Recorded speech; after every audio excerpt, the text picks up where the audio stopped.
Welcome to Book Huddle. I'm your host, Karen Reeder. I'm so excited. It is March, and these wonderful gals, the hosts of Middle Grade March, agreed to come on the show today and talk about this. It's a readathon, but it just has become a thing across the nation. You probably have girls, don't you have people outside of the country that do this too? Oh Yeah, yeah. definitely. Oh Like yeah. it's just Yeah. It's become this definitely an international thing. international trend. Do I want to call it trend? I don't know what I want to call it, but it's Phenomenon. phenomenon. That's it. There it is, Amanda. This phenomenon. So with us today, I've got Katie with Life Between Words and Krista, Books and Jams, and Amanda on the middle shelf. So first of all, I just want to know where and how did Middle Grade March come to be? So you guys coined this term, this phenomenon. Katie, start us off and tell us how this came to be. Well, okay, so the kernel of the idea actually came because of Nonfiction November. Okay. So a YouTuber named Olive, a book Olive, Great. started Nonfiction November years ago now, years and years ago. And I loved the idea of well, in that case, it's a genre, but like a category of books that you focus on during a month. And I have always loved to read middle grade. And so I was like, what if I was thinking, I want more people to read middle grade, more adults to read middle grade because middle Yes. grade is wonderful no matter what age you are. And so when I was much more active or active at all on my YouTube channel, I put out a call and I was like, would anyone want to host a month-long readathon where we focus on reading middle grade books? And Krista was like, and so it was born. So Krista Perfect. and I planned it, and then a few years later, Amanda joined us. I think I joined in year 4. Yeah. Perfect. Last year. So Krista, what were your thoughts when you first saw it? Oh, as soon as I don't think Katie's video was done 2 minutes before I was messaging her, hey, I just saw your video. I absolutely would love to host this with you.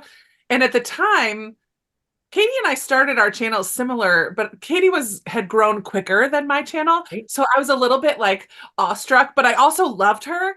Yes. We had communicated a little bit back and forth. So it wasn't just totally reaching out to a stranger. No. But immediately I felt connected to the idea. I also love to read middle grade and have always loved to read middle grade. I definitely read more now, even than when we started. Right. But I just immediately hopped on, and we never would have dreamed how huge Oh yeah. I it has love it. become. And it, like, people know about Middle Grade March without knowing its origin, and that's fine. But we just are amazed at how it's grown. But it's just been so much fun seeing other adults readers dive into middle grade when they never would have thought to try that on their own. But because of Middle Grade March, they're willing to give it a try. And now so many friends of ours that we know are loving middle grade, and it's really just been really cool to watch. Yeah. And of course, we love when kids participate in it too. Of course. Absolutely. Yeah. Yeah, absolutely. So it started 2018, right? Is that when it right? started? 2018? I think so. I think that's Yeah. what I've got. No, This is it year was before then. Okay, before that? 2016? Okay. This is year I'm just 7. thinking because my son was backwards. in 2017. It's 18, 19, 20, Is it? 21, 22, 23. This is our 7th, 24. Oh my goodness. Yeah. Okay. 2018.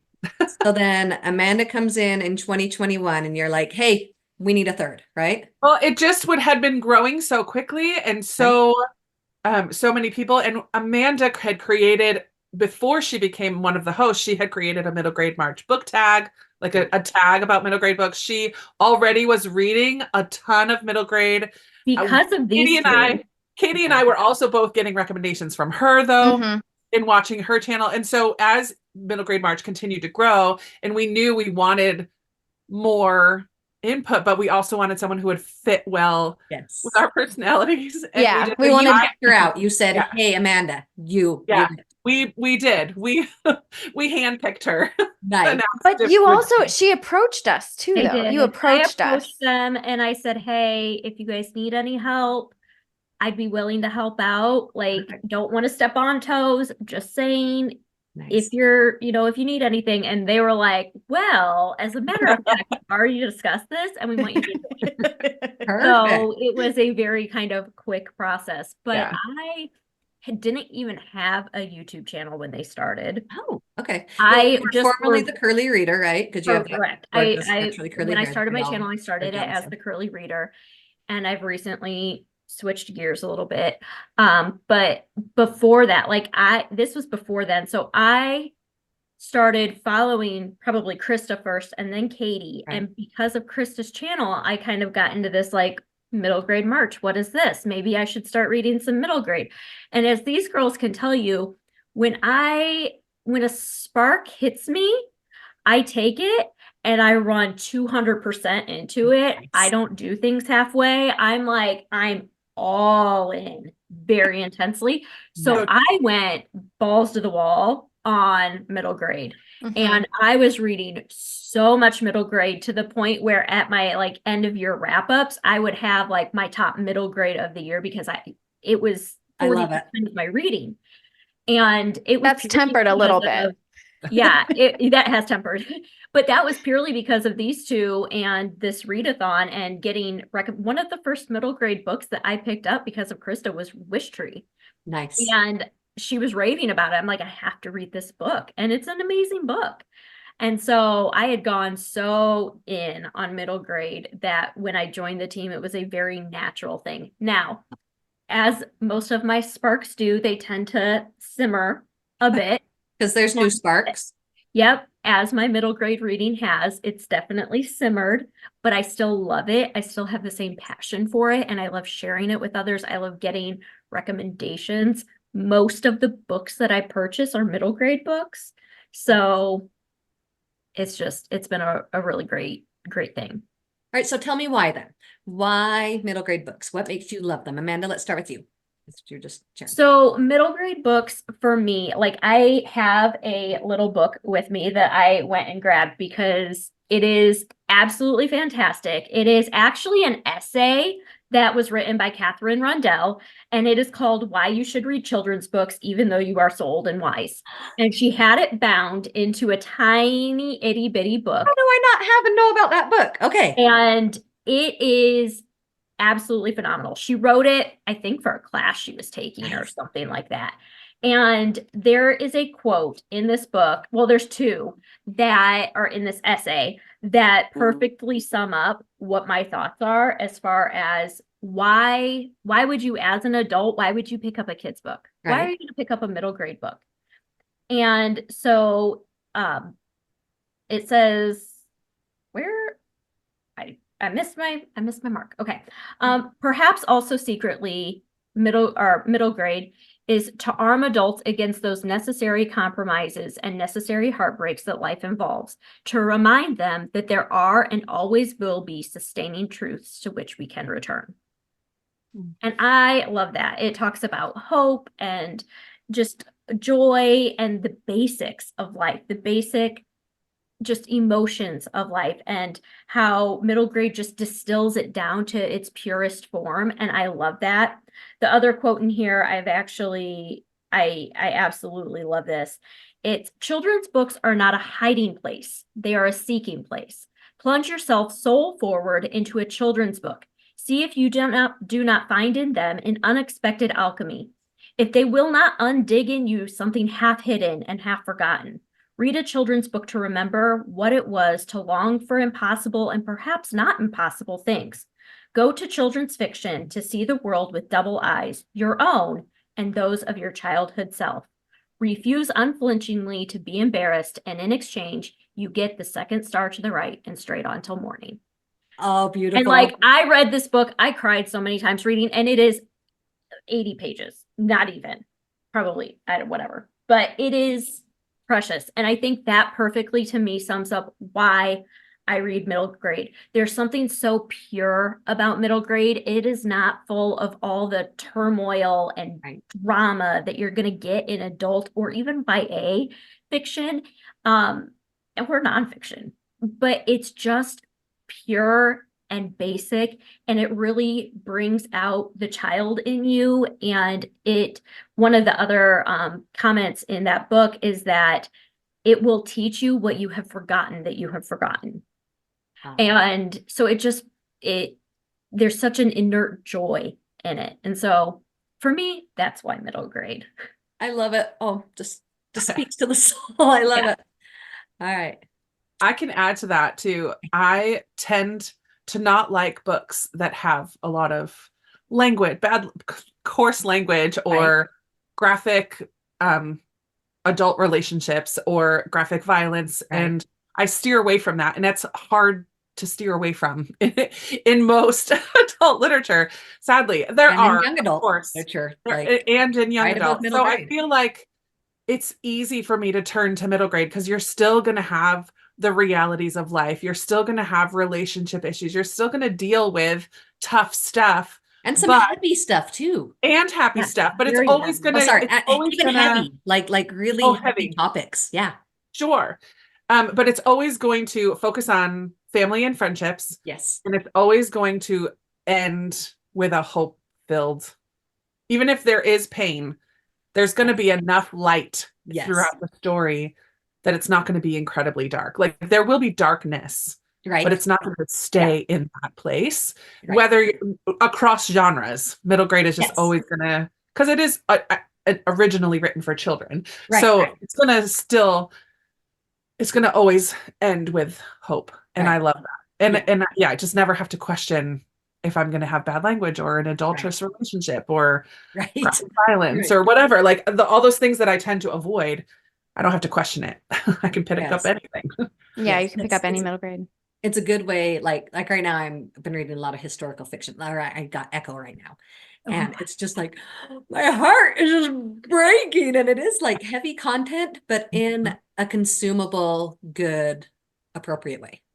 Mhm. And there's always going to be humor. Not always, Yes. but like And the a lot of it. and It's- quirkiness They make and it light in a way. Yeah. sure, it's just so it's just so fun. Yes. Yes. I mean, I don't even know how I can add on to what Right. Krista and Amanda have so beautifully already said. But I do have two quotes too that I Yes, also that I always come back to. They're C.S. Lewis quotes. And one that we have talked about a lot as the middle grade March team. I think we even have it on our website. And it's a children's story that can only be enjoyed by children is not a good children's story in the slightest. And those exist. There are many Yeah. middle grade books that are meant Hi, only for kids. Diary of a Wimpy Kid. We're talking to you. Hey there. Yeah, there's a lot of those. But really the ones that are lasting are the ones that can be enjoyed by everyone. Right. And then the other C.S. Lewis quote that I really love is no book is really worth reading at the age of 10, which is not equally and often far more worth reading at the age of 50 and beyond. And that goes to what Amanda and Krista were already saying. It's the universal themes. It's the hopefulness that's always infused, even in the darkest middle grade books, you're still going to find hope. Right. It doesn't have the angst of YA or the like hopeless pain that you find often in adult literature. Right. And yeah, it's free of a lot of the stuff, the violence or even if there is violence, because there can be violence in middle grade books. Yeah.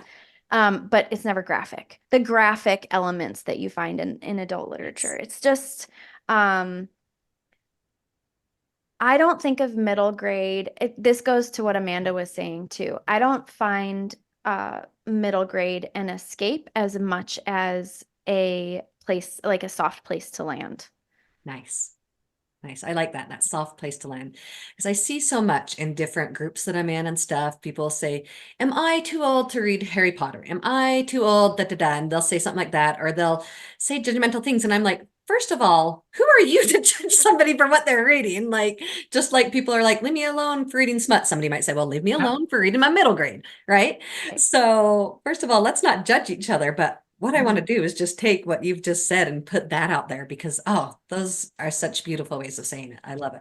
And I love that reading middle grade in the past 7 years has become much more accessible. I don't know if that's the right word for adults, much more acceptable. Let's say Yes, that I for think, adults. You see, there are middle grade book clubs for adults yes. at libraries, on Facebook, social media, middle grade groups of readers, adult readers on social media have just blown up. And I honestly think it's because of what Katie and Krista started. Yeah, I think it's made such a big difference. Like, because it did take me a while. Sometimes, when a term is coined, you Mhm. go through some research to try to find when did it initially, where did it come from? And I kept being like, I'm pretty sure it's them. I'm pretty sure it's them. And I kept looking because different people have thrown that term around quite a bit over the last few years. And I love it that it's just become something that people are like, hey, middle grade March. We say often that it's become bigger than us. Yes. Yeah. And isn't that so great? Yeah. Be part of that. That's so awesome. So while at Read Gap, what I do, I'm on a quest to help adults find more books for the kids in their lives. Mhm. And so do you have any ideas on or experiences that you've seen others share? How has Middle Grade March helped adults with these connections for helping kids? The first one, I'll take this one first. The first thing that I immediately came to mind is we have had a teacher that has reached out to us the past 2 years to ask if they could use our logo because she shares it with her entire faculty at her school and tries to get her entire faculty to participate. And I think it's such a great way for teachers across the school to connect with their students. And even like if you're a science teacher, if you're reading a middle grade book and you can connect with your kid who's Yes. struggling in science, that gives you just a point of connection with them. And so that for me, I'm always 100% yes. Like, of course, we want you to share this with everybody. Librarians use it as, a launching off point for challenges within their book clubs and things like that. And so I think it's a great tool to use to just encourage that connection between adults and children. I also think just having more adults even reading middle grade. When I was a child, there wasn't a huge middle grade category of books. Mhm. The Newbery Award has been given since 1922. So there were always some Right. children's books being written, but it was like children's books and then YA. I feel like in the last, Yeah. I don't know how many years, I didn't do the research, but 10 years or so, middle grade as a category of books has like hugely expanded. Right. It's Mhm. exploded with so many just quality, fantastic stories, diverse stories, stories with children with different abilities, children from different countries, refugees and immigrants. Like one of our prompts this year is a refugee or immigrant story, like stories that help children to see the world in a different way. And I think just having adults, parents, encouraging them to read for middle grade March, because we're ultimately talking mostly to adults, right?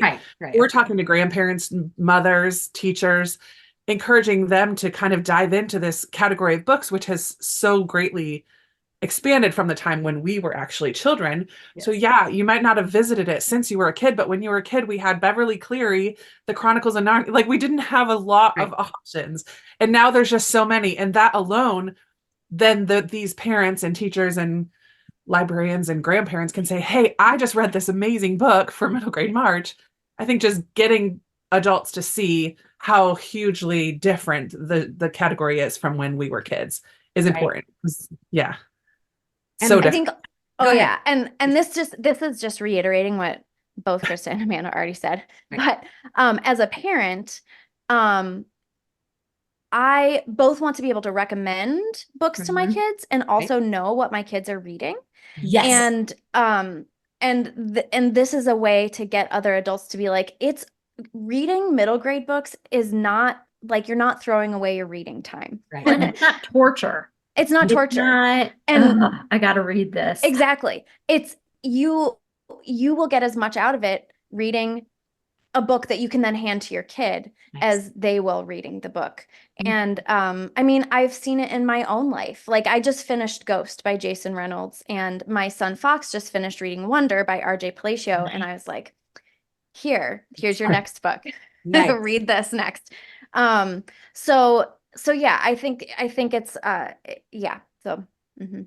Well, and I That's so think exciting. like as a parent, we want our kids to be readers. Yeah. Right? Like that's the goal is we want our kids to be readers. And I'm not like, I'm sure not every parent out there, that is probably not every parent's highest priority, but ultimately you want your child to be good at reading. Right. And so for me, one of my middle school daughters recently came to me and was like, I'd really like to start reading more physically. And this is what I'm interested in. And I marched her right into my office, which is actually my library. Right. And I'm like, welcome to my office. Here's a book and here's a book and here's a book and here's a book, because I know where she is Right. as a child, like what she can handle. Can she handle a little bit more YA? Is she more younger middle grade? Like where your kids, where your kids are at and what they can handle. And because I've read all these tons of books, I And have what their options. interests are.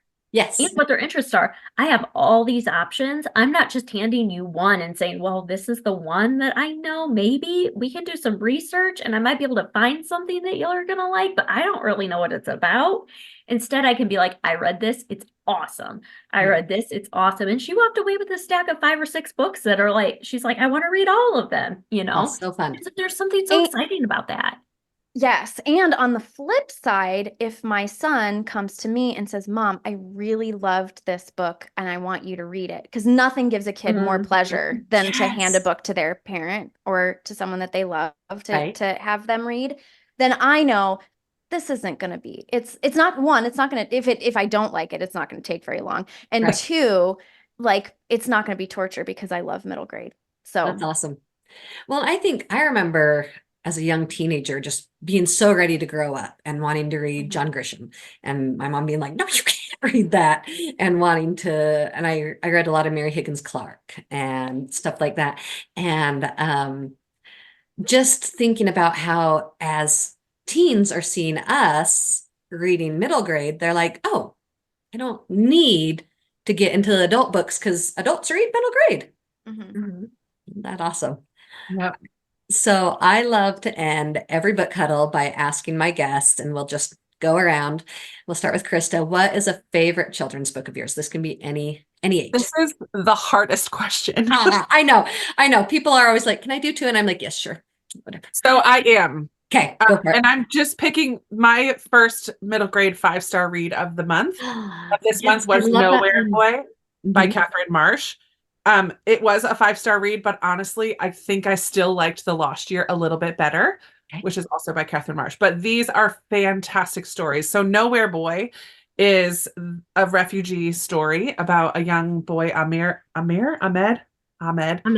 who is fleeing from Syria, Yes. and in the course of time runs into this young American boy in Belgium, in Brussels, and Max is there with his family, has moved to Brussels and is having a really hard time at school. And these two become very good friends. And Max has lived, I mean, he's had a tough time at school, but he's lived a very kind of privileged life. Right. And now his eyes are totally open to a different type of life because of his friendship with Ahmed. And it's just the story of these 2 boys and what Max does to try to help Ahmed. And it talks about the refugee crisis following the Arab Spring, when all of the Syrians were kind of fleeing from Syria. So it deals with very contemporary topics, but it just had this beautiful friendship of these 2 14, 13-year-old boys Right. at the center of it. And it was just wonderful. I loved how unique it was too. And I Yeah. loved, I was living in Charlottesville working with the IRC as a refugee volunteer. And so it was, I guess I Yeah, can't say. full circle, right? Yes. That's Tell me cool. about Last Year, though. I don't know much about that. The Lost Year is her most recent release, I believe, and this tells the story of a famine that happened in the Ukraine right at the end of World War II. So it's kind of a little known part of history for me, anyways. I had no idea. Right. So it also there's a dual timeline. So there's a contemporary timeline that is set during the shutdown, during the COVID shutdown. And I have read a couple other books that touch on that time period, and I didn't love how they were written, but I felt like she did it really well. And there's a story of a young boy gets in trouble, has to help his Gigi, his great grandmother, as a punishment. He has to help her go through some of her things. And in the process, here's her story. She opens up and begins to tell him about her time growing up in the Ukraine Hers is the in lost the year. midst of this famine. So yeah, it is just a fabulous story between this boy and his grandmother, but also this grandmother and her two other young girls in the midst of this famine in the Ukraine. So it's historical, but also has that contemporary timeline. And sometimes I like one timeline better than the other, but I thought both were done really well in this book. She's quickly becoming one of my favorite. Your favorite. I want to read more from her for sure. Excellent. Excellent. All right, Katie, what do you have for us?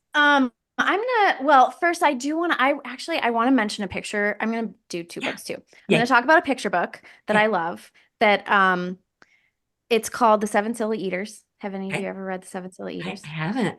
I have. It's Because you told my me to. favorite. Yes. It's the one that I evangelize the most, probably.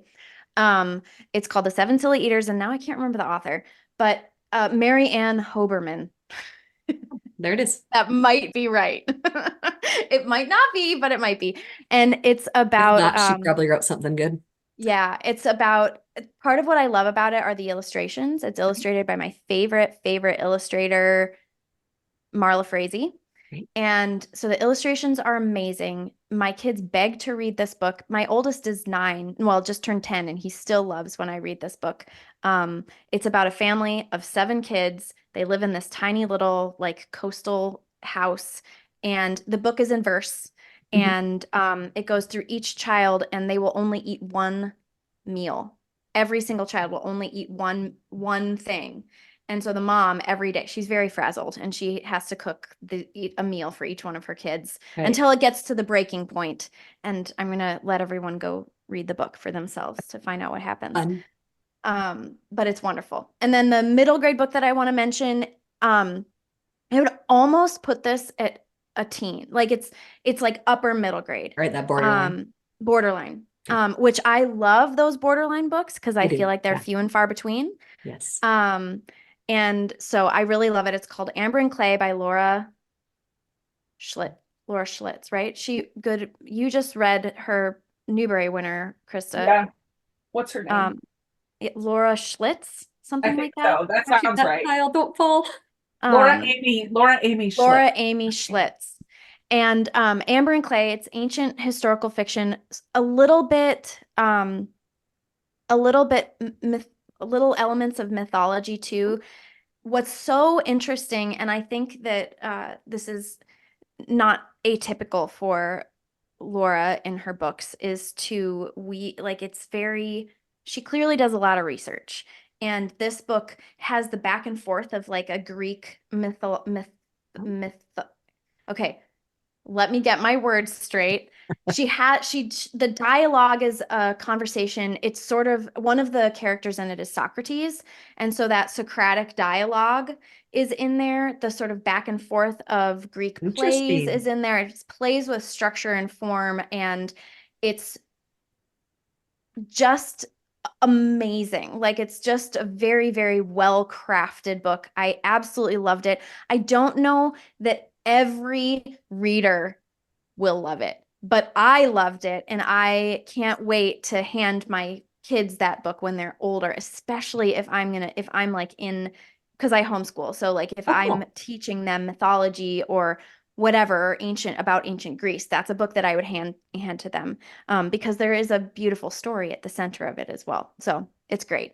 Oh, It's fun. about 2 kids, one who's enslaved, an enslaved boy, and one who's a girl who's from